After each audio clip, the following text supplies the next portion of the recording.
Donald ট্রাম্পের গাজা শান্তি পরিকল্পনার অংশ হিসেবে প্রাথমিকভাবে জাতিসংঘের সমর্থনপুষ্ট মার্কিন প্রেসিডেন্টের নতুন আন্তর্জাতিক অন্তর্বর্তীকালীন সংস্থা সম্পর্কে বিস্তারিত তথ্য প্রকাশের সাথে সাথে এটি নিয়ে উদ্বেগ ও বিতর্ক তৈরি হচ্ছে।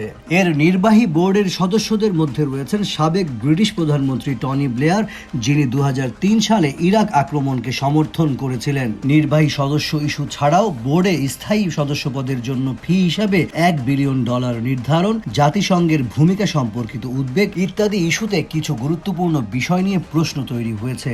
জাতিসংঘের হিসাব বলছে গাজার প্রায় 80% ভবন ধ্বংস বা ক্ষতিগ্রস্ত হয়েছে, যার ফলে 6 কোটি টন ধ্বংসস্তূপ তৈরি হয়েছে। বাস্তুচ্যুত পরিবারগুলি শীতকালীন আবহাওয়া, সীমিত আশ্রয় এবং খাদ্য সংকটের মুখোমুখি। সাহায্যকারী গোষ্ঠীগুলি বলছে পরিস্থিতির উন্নতি হয়েছে, কিন্তু ইসরায়েল তাদের কাজের উপর বিধি নিষেধ আরোপ করে চলেছে। ইসরায়েল বলেছে তারা মানবিক সহায়তা প্রদান করছে এবং যে কোনো বিধিনিষেধ হামাসের অনুপ্রবেশ এবং ত্রাণ প্রচেষ্টার অপব্যবহার বন্ধ করার জন্যই প্রয়োগ করা হয়েছে। তারা গাজায় ইতোমধ্যেই সরবরাহ বিতরণে ব্যর্থতার জন্য জাতিসংঘকে দোষারোপ করছে।